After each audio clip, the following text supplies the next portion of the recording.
বিজয়া একাদশীর ব্রতকথা মাহাত্ম্য।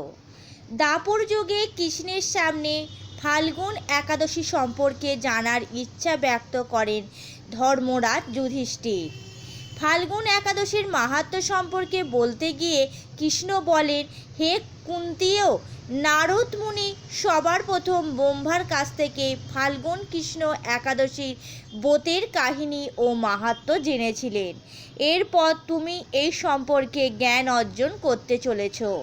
এর সূত্রপাত ত্রেতা যুগে। সীতাহরণের পর রাবণের বিরুদ্ধে যুদ্ধের জন্য সুগ্রীবের সেনার সঙ্গে লঙ্কার দিকে প্রস্থান করেন রামচন্দ্র।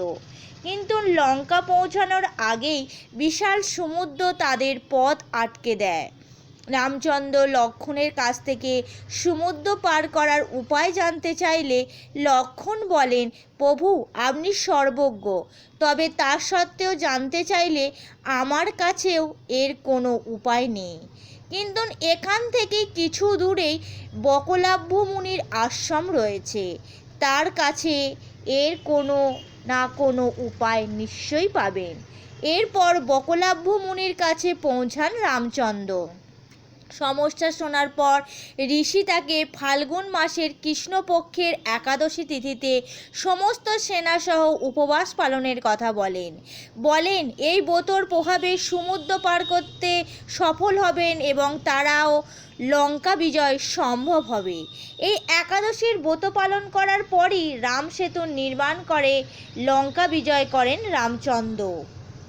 এই ব্রতে যারা শ্রদ্ধাশীল তারাই ধন্য, তাদের জন্ম সার্থক, এতে কোনো সন্দেহ নেই। প্রজাপতি ব্রহ্মা বললেন, হে নারদ, ঋষির কথা মতন ব্রত অনুষ্ঠানের ফলে শ্রী রামচন্দ্র বিজয়ী হয়েছিলেন। সীতাপ্রাপ্তি, লঙ্কা জয়, রাবণ বধের মাধ্যমে তিনি অতুল কীর্তি লাভ করেছিলেন।